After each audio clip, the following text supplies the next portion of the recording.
आप सभी के हृदय में विराजमान परमात्मा को मेरी राम राम। अब से पहले के 2 एपिसोड्स जो गए हैं उनमें आपने देखा कि ब्रह्मा जी प्रभु श्री राम की स्तुति कर रहे हैं और स्तुतियों में आपने बहुत कुछ जाना, बहुत कुछ सीखा, बहुत कुछ समझा। एक जो सबसे बड़ी बात थी समझने वाली वह यह कि राम इंद्रियातीत हैं। इन इंद्रियों से राम को जाना ही नहीं जा सकता, ना बुद्धि से ना तर्क से। इन सभी के पार हैं वे। तब सबसे बड़ी समस्या है कि जब इंद्रियों से ही पार हैं राम जी, तब जानिएगा कैसे? क्योंकि जानने के तो हमारे पास जो साधन हैं, जो डिवाइसेस हैं, जो टूल्स हैं, वे तो ये इंद्रियां ही हैं। अब इंद्रियों के पार क्या होगा? आ गई ना गहन समस्या। राम को जानना भी है और राम को जानने के लिए ये जो शरीर की इंद्रियां हैं ये किसी काम ना आएंगी। तब फिर ये क्यों कहा गया कि ये मानव शरीर अनमोल है? क्यों कहा गया? आ गई ना बात? चक्कर के फेरे में, भंवर में फंस गए ना? बताइए। सभी शास्त्र कहते हैं ये मानव देह अनमोल है क्योंकि इससे राम जी को पाया जा सकता है।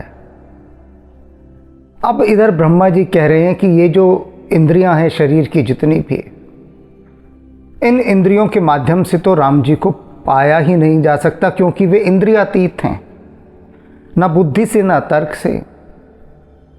अब इंसान के पास और है ही क्या? दिमाग ही तो है, हृदय है। हृदय भी बहुत नीचे रह जाता है, मन भी नीचे रह जाता है, और इंद्रियां, उनको तो पहले से ही नकार दिया। तो अब बताइए राम जी को पाएंगे कैसे? अब इस बात को समझना है। ब्रह्मा जी ने कहा कि राम जी इंद्रियों के पार हैं, तो फिर हमें भी इंद्रियों के पार जाना होगा। अर्थात ये इंद्रियां जिन्हें हमारे मार्ग की बाधा बताया गया, राम जी तक पहुंचने के मार्ग के जिनको पत्थर बताया गया, इन पत्थरों को हमें अपनी सीढ़ी बना लेना है। ये जीवन का सबसे बड़ा सूत्र है। राह में बहुत सारे पत्थर हों तो जो समझदार लोग होते हैं, कुशल, वे क्या करते हैं? वे उन पत्थरों को अपनी सीढ़ियां बनाकर आगे निकल जाते हैं। पत्थरों से ठोकर नहीं खाते। बेहतर है पत्थरों से ठोकरें खाने से कि उनकी सीढ़ियां बना ली जाए, इंद्रियातीत चला जाए। कैसे? इन्हीं इंद्रियों के माध्यम से साधना करके व्यक्ति समाधि को उपलब्ध होता है। साधना से समाधि की ओर मार्ग जाता है, और समाधि की अवस्था वह अवस्था होती है जहाँ पर इंद्रियां नहीं होती। इंद्रियां बहुत नीचे गिर जाती हैं और जो सूक्ष्म शरीर है वह उस कक्षा में विचरण करता है जहां किसी भी प्रकार के किसी गुरुत्वाकर्षण का कोई नियम सक्रिय नहीं होता। ये बहुत आगे की बातें हैं जो मैं बता रहा हूं, बस यूं ही बता रहा हूं कि बताने से, सुनने से ही कुछ सुख मिल जाए आप सबको, इसी कारण से। अन्यथा ये बहुत दूर की बातें हैं, बहुत आगे की बातें। तो अभी की बातों पर चलते हैं जो ब्रह्मा जी कर रहे हैं तो ये भी आगे की बातें, लेकिन कोई बात नहीं, थोड़ा पीछे होकर हम कर लेते हैं। कृत्य कृत्य विभो सब वानर कहते हैं कि हे व्यापक, हे विभो, ब्रह्मा जी कह रहे हैं राम जी को, ये जितने वानर हैं ये तो धन्य हो गए। देख रहे हैं ब्रह्मा जी वानरों की ओर। वानर प्रभु राम के मुख को निरंतर निहार रहे हैं, चंद्रमुख को, श्रीमुख को। हटती ही नहीं उनकी दृष्टि, निहारे ही जा रहे हैं। तब ब्रह्मा जी क्या कह रहे हैं? कृत्य कृत्य विभो सब वानर आपने तो इन सभी वानरों को धन्य कर दिया, कृतार्थ कर दिया। और ये कृतज्ञता पूर्वक निरखन तवानन सादर है। आदर पूर्वक आपके श्री मुख को निहार रहे हैं, देखते ही जा रहे हैं, तृप्त ही नहीं हो रहे। आपने इनको ऐसा धन्य कर दिया है। धिक जीवन देव शरीर हरे। अब क्या कह रहे हैं कि हे देव, देवों के देव, हे राम जी, हमारे देवताओं के इस दिव्य शरीर को धिक्कार है। हे हरे, हे हरे कहा है राम जी को। क्यों? क्योंकि सभी दोषों को, सभी पापों को वे हर लेते हैं। कह रहे हैं हे हरे, धिक जीवन देव शरीर। ये जो दिव्य शरीर है हम देवताओं का, इसे धिक्कार है। क्यों धिक्कार है भाई? देवताओं का शरीर तो बहुत बहुत कठिनाई से प्राप्त होता है। कोई साधारण पद नहीं है ये। नॉट ए ऑर्डिनरी पोस्ट, बड़ी हायर पोस्ट है, बहुत कठिनाई से मिलती है। और देवता क्या कह रहे हैं? धिक्कार है। क्यों धिक्कार है? तब भक्ति बिना भव भूलि परे। क्योंकि देव योनि के अंदर ईश्वरीय भक्ति नहीं होती, कोई विधान नहीं है। और क्या है, हम ये सांसारिक विषय वासनाओं के ही भ्रम में भूले पड़े हुए हैं। देव योनि में भक्ति नहीं होती, भक्ति मानव योनि में ही होती है, मानव शरीर में।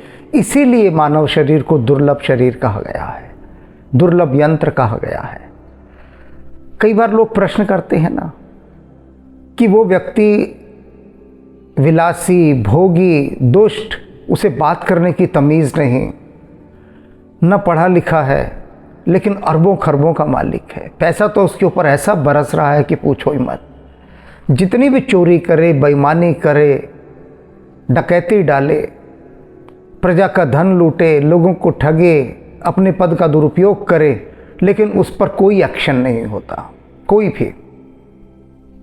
अनेक बार लोग कहते हैं कि उनकी संस्था में ऐसे बॉस हैं कि जो उस पोस्ट को डिज़र्व ही नहीं करते थे, लेकिन फिर भी उस पोस्ट पर आ गए, दूसरों को पीछे धक्का देते हुए। वो योग्य भी नहीं थे, लेकिन अपनी तिगड़म भिड़ाकर, जुगाड़ भिड़ाकर वे वहाँ पहुँच गए और बहुत ऊंचे पदों पर बैठकर खूब बेईमानी कर रहे हैं। और उनके विरुद्ध कोई कार्रवाई नहीं होती, कोई सुनने वाला ही नहीं। ऊपर करो, उनकी शिकायत कोई नहीं सुनता। तो क्यों हो रहा है? क्योंकि यही देवता कौन बने? जिनके पुण्य कर्म थे। पुण्य कर्म करने के बाद उनको देव योनि में दे दिया गया शरीर। अब दिव्य शरीर मिला। अब दिव्य शरीर के रहते रहते भी उनकी वो जो वासना थी कि बहुत अधिक धनी होने की वासना, बहुत अधिक धनी होने की, उस वासना के अंतर्गत उनको फिर मनुष्य देह दिया जाता है। अब मनुष्य देह दे दिया। अब मानव देह देने के बाद ये होता है कि उनको कोई बहुत बड़ा अफसर बना दिया जाता है, बहुत ही बड़ा। कोई मंत्री बना दिया जाएगा, कोई कुछ बना दिया जाएगा, बहुत उच्च पद पर। अब उच्च पद पर बना दिया तो पैसा तो वहाँ भी मिल रहा है, देखा जाए तो ईमानदारी से जो वेतन मिलता है वो बहुत होता है। इतना होता है कि कटुंब समाए, मैं भी भूखा ना रहूं, साधु न भूखा जाए, इतना होता है। लेकिन होता क्या है कि विषय वासनाएं इतना जोर मारती हैं, अहंकार इतना बढ़ता है कि व्यक्ति चोरी का मार्ग इख्तियार कर लेता है, पथभ्रष्ट हो जाता है। और फिर क्या हुआ? पतन आरंभ। जितने पुण्य थे उन सब का क्षय होने लगता है। तो ये बात याद रख लें, जो जितनी ऊंची पोस्ट पर है उसके लिए उतनी अधिक संभावना है वहाँ से छलांग लगाकर राम के द्वार तक जाने की, प्रभु के राज्य में प्रवेश करने की। लेकिन ये जो माया है ना, ये माया ये क्या करती है? जितने ऊंचे पद पर लोग बैठे हैं उनको ऐसा भरमा देती है। सबसे बड़ी बात तो उनके पास मेरे जैसे किसी आदमी को फटकने नहीं देती, किसी भी आदमी को। क्योंकि मेरे जैसे जो लोग हैं वो लोभ के वशीभूत तो उनको जाएंगे नहीं, वे स्वयं जाकर तो उनको प्रणाम करेंगे नहीं और वो मेरे पास आएंगे नहीं। बात यहीं समाप्त हो जाती है। और उसके बाद उनके चारों तरफ जो चेले चपाटों की सेना है वह भी मेरे जैसे व्यक्ति को उन उच्च पदाधिकारियों के पास तक जाने नहीं देगी। भय लगता है। कि कहीं मेरे जैसा व्यक्ति पहुंच गया और उसका हृदय परिवर्तन कर दिया तो वह तो ईमानदार बन जाएगा, तो फिर हम बेईमानों की जो चौकड़ी है उसका क्या होगा। तो ये सारा का सारा खेल यहाँ पर ब्रह्मा जी ने अभी स्पष्ट कर दिया है, इसकी मैंने व्याख्या कर दी। तव भक्ति बिना भव भूल परे, अब दीन दयाल दया करिए, मति मोर विभेद करी हरिए। कि हे दीन दयाल, अब तो आप हम पर दया कर दीजिए, हम मोह माया में फंसे हुए हैं, देवगण भी अभी तक। तो हमारी जो ये विभेद बुद्धि है अर्थात भेद बुद्धि, इस भेद बुद्धि का हरण कर लीजिए।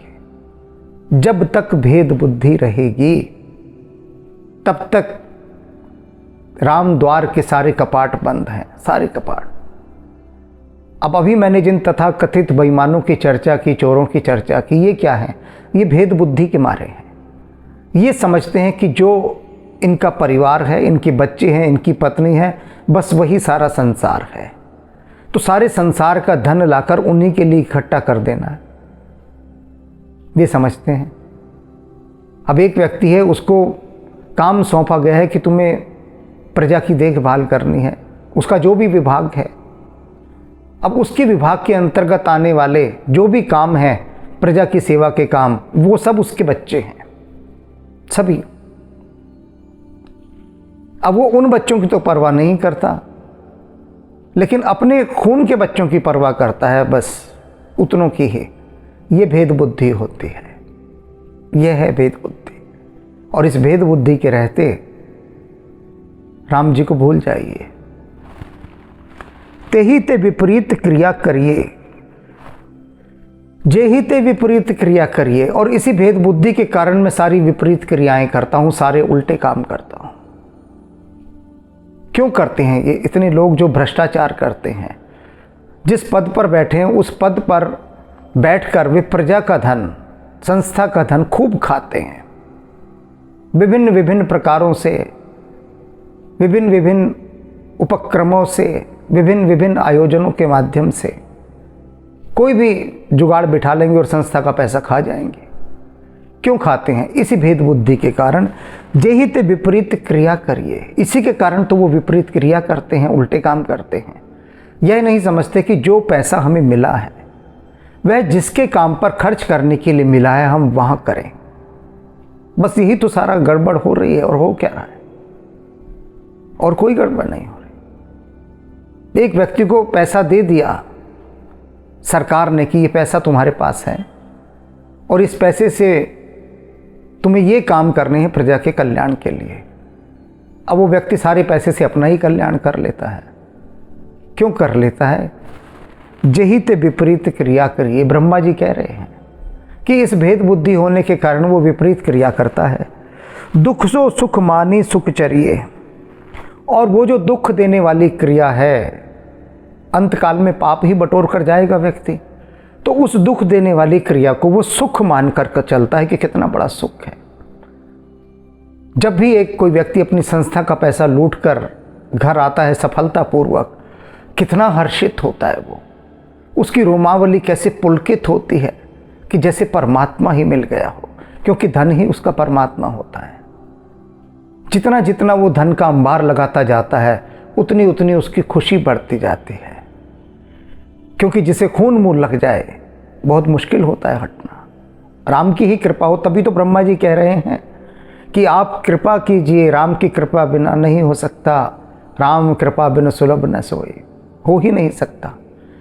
उसकी एक ही मंशा रहती है, एक ही नियत रहती है कि बस किस तरह से अब मैं अगला ऐसा कोई धोखाधड़ी का काम करूं कि बहुत सफलतापूर्वक, चतुराईतापूर्वक जो प्रजा के लिए धन दिया गया उसको हरण करके अपने लिए ले जाऊं। खल खंडन मंडन रम्य क्षमा।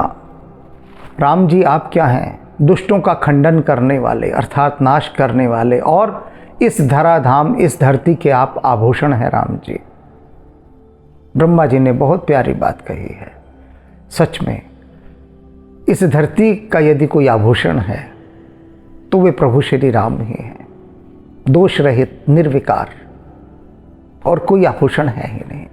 अन्य भी हैं आभूषण, लेकिन जो मुख्य आभूषण हैं जिनसे धरा सौंदर्य संपन्न हैं वे तो राम जी ही हैं। पद पंकज सेवित शंभु उमा, आपके चरण कमलों की तो भगवान शंकर पार्वती के संग सेवा करते हैं।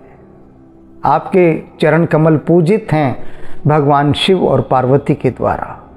अर्थात देखिए, शिव और पार्वती भी जिनके चरणों की वंदना करते हैं, पूजन करते हैं, हे राम जी आप वे इस धरती के आभूषण हैं। नृपनायक दे वरदानमिदम, हे राजाओं के भी राजा, हे महाराजा, हे राम जी, वरदानम इदम, मुझे यह वरदान दीजिए। दुनिया को ब्रह्मा जी वरदान बांटते फिर रहे हैं। दुनिया को, रावण को तो दिया ही था। जिसे वरदान चाहिए या तो भगवान शंकर के पास जा रहा है या ब्रह्मा जी के पास। सारे राक्षसों ने यही किया। सभी ने, देवताओं ने, असुरों ने, दैत्यों ने ब्रह्मा जी से ही वरदान मांगो जाके। अब ब्रह्मा जी राम जी से वरदान मांग रहे हैं कि हे प्रभु मुझे एक वरदान दीजिए। चरणाम्बुज प्रेम सदा सुवधम, आपके चरण कमलों में, वे चरण कमल जो सदा कल्याणकारी हैं, शुभ देने वाले हैं, मेरी प्रीति बनी रहे। कुछ नहीं मांग रहे। और अभी जो ब्रह्मा जी के साथ अन्य देवता आए थे वे क्या कह रहे थे कि रावण को आपने परम पद दे दिया, उसके अधिकारी तो हम हैं। ब्रह्मा जी परम पद नहीं मांग रहे, बस इतना मांग रहे हैं कि आपके चरण कमलों में मेरी भक्ति बनी रहे। आपके वे चरण कमल जो सदा कल्याणकारी हैं, सुखदायी हैं, उन चरण कमलों में राम जी मेरी भक्ति बनी रहे। सुन लें वे सभी लोग जो उच्च पदों पर बैठे हैं और अपने जीवन में भ्रष्ट आचरण कर रहे हैं, वे सुन लें। बारंबार राम जी से यही प्रार्थना करें कि हे राम जी हमें इन पाप कर्मों से आप मोड़ दीजिए, विमुख कर दीजिए, दूर कर दीजिए और हमें अपने चरण कमलों में भक्ति दीजिए। वही जो ब्रह्मा जी आपसे मांग रहे हैं, वही जो भक्त प्रहलाद ने मांगा, भक्त ध्रुव ने मांगा, विभीषण ने मांगा, सभी ने यही मांगा कि आपके चरण कमलों की भक्ति। तो हमारा मन इस झूठी माया से हटा दीजिए। ये जो पाप की कमाई हम खाते हैं, हमारा मन इससे हटा दीजिए। हमें ऐसा कीजिए कि हम आपके बनाए हुए जनों की सेवा कर सकें, उनमें आपको देख सकें। यहाँ से वे सभी अधिकारी सीख लें, बड़ी बड़ी संस्था के लोग, बॉस, नेता, अभिनेता, सभी सीख लें, सभी सीख लें। यही मांगना शुरू कर दें। विनय कीनी चतुरानन प्रेम पुलक अतिगात। चतुरानन ब्रह्मा जी, उन्होंने यह विनती की राम जी से, विनय कीनी चतुरानन प्रेम पुलक अतिगात। प्रेम से पुलकित हो रहे थे, उनका शरीर कंपित हो रहा था, प्रेम के कारण कांप रहे थे वे। शोभा सिंधु बिलोकत लोचन नहीं अघात। और कृपा के सागर प्रभु श्री राम को निरंतर निहार रहे हैं ब्रह्मा जी। उनके लोचन अघात तृप्त ही नहीं हो रहे, तृप्त ही नहीं हो रहे, अघा ही नहीं रहे, बस निरंतर प्रभु श्री राम के मुखारविंद को देखे जा रहे हैं, देखे जा रहे हैं। हाथ जोड़े हुए हैं, शरीर पुलकित हो रहा है, प्रेम में कांप रहे हैं, बारंबार विनय कर रहे हैं कि हे राम जी अपने इन शुभदायी कल्याणकारी चरण कमलों की भक्ति मुझे प्रदान कीजिए। तुलसीदास भी यही मांगते हैं, ब्रह्मा जी भी। तब काहे के लिए धन मांगते हो? धन तो राम जी सबको दे ही रहे हैं ना। अब जो आदमी इतने उच्च पद पर बैठा है, जिसे 10 लाख रुपए महीने का वेतन मिलता है, वह बेईमानी कर रहा है। पूछो भैया रे, 10 लाख रुपया महीना तू पा रहा है और मार दुनिया भर की सुविधाएं सब फ्री में, कि जिसका कोई मोल नहीं देना। राम जी ने तेरी इतनी ठाठ कर दी, अब सेवा कर प्रजा की। अब काहे के लिए धन खाता है तो समझ ही नहीं आती बात। यह बात इसलिए नहीं समझ में आती क्योंकि मेरे जैसा समझाने वाला कोई नहीं, और ब्रह्मा जी की तो खैर कहाँ सुनेंगे, कहाँ से सुन लेंगे ब्रह्मा जी की। अपनी ही सुन लें थोड़ी तो वो लोग कहेंगे वही तो हम सुन रहे हैं, हमारा मन तो कह ही रहा है कि पाप करो धन कमाओ। लेकिन वास्तव में ईश्वर की ओर जाना, परमात्मा की ओर जाना, यही वास्तव में सच्ची कमाई है, यही। और ये बिना गुरु के प्राप्त नहीं होते, क्योंकि आपको कौन रोकेगा, कौन रोकेगा? कोई रोकने वाला भी तो चाहिए ना, तो गुरु रोकता है। इसलिए राजगुरु की परिकल्पना हमारे प्राचीन काल में थी। राजगुरु, राजा को कौन रोकेगा? अब एक अधिकारी है बड़ा, बेईमानी कर रहा है तो उसे कौन रोकेगा? यदि उसके पास गुरु होगा, गुरु ही रोक सकता है, क्योंकि गुरु को उससे कोई लोभ नहीं किसी भी प्रकार का, वह तटस्थ होता है, बहुत सीमित आवश्यकताओं में अपना जीवन यापन करता है। चंद्रगुप्त के गुरु चाणक्य थे, और चाणक्य कोई ऐशो आराम में रहते थे, नदी के किनारे कहीं छोटे से कुटिया वहाँ रहते थे, और इसीलिए चाणक्य चंद्रगुप्त को डांट दिया करते थे, मार्गदर्शन करते थे, उसे नियंत्रित करते थे, अनुशासित करते थे।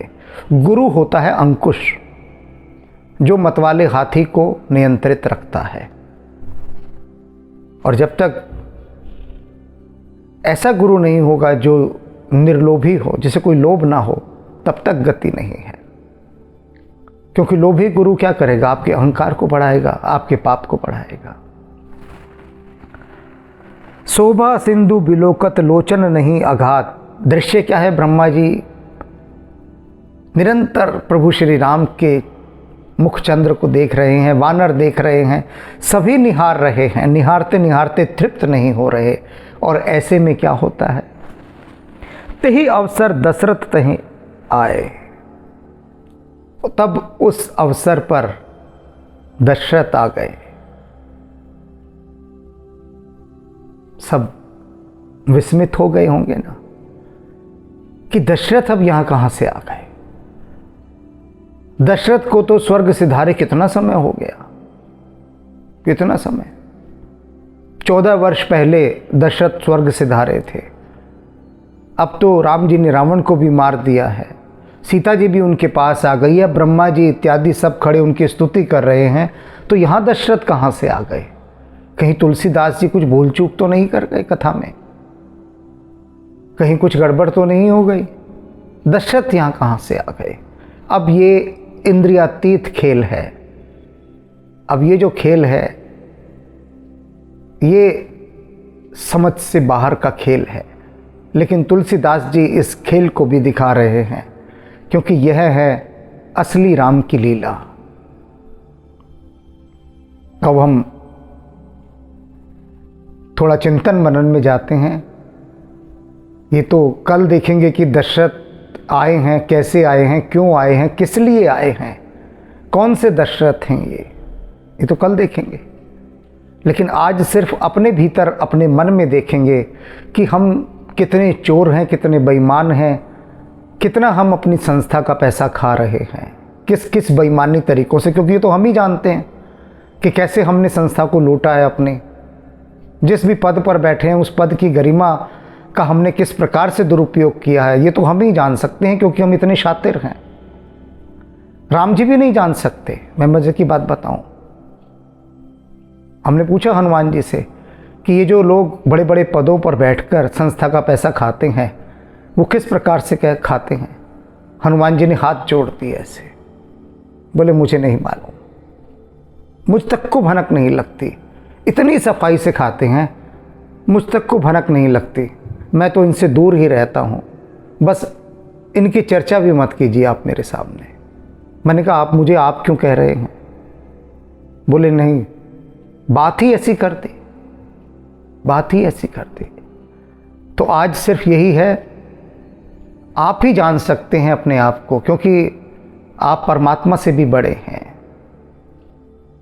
वे लोग जो कुशलता से संस्था का पैसा खाते हैं वो परमात्मा से भी बहुत बड़े हैं, क्योंकि वे ही जानते हैं वे किस प्रकार से खाते हैं। तो स्वयं अपने को नियंत्रित कीजिए, स्वयं। यही आज की ब्रह्मा जी की देशना है। राम राम।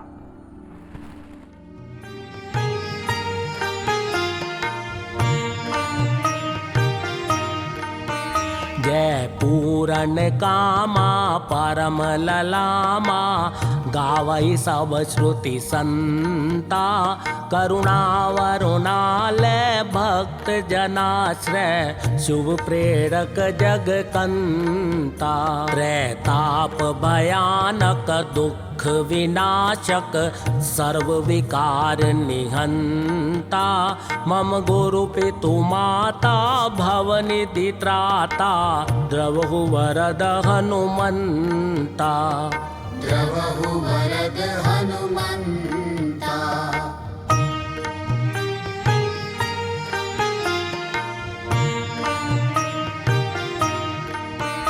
जय मंगल मूर्ति राम अयन, जय सद्गुण सन्मति भक्ति सदन, जय ब्रह्म विचार प्रसार करण, कुविचार कलेश कलाप हरण, जय सर्व प्रपंच प्रशूल समन, जय जीवन सारथि सत्य शरण, जय संकट मोचन राम रमण, अभिनंदन वंदन कोटि नमन, अभिनंदन वंदन कोटि नमन, अभिनंदन वंदन कोटि नमन।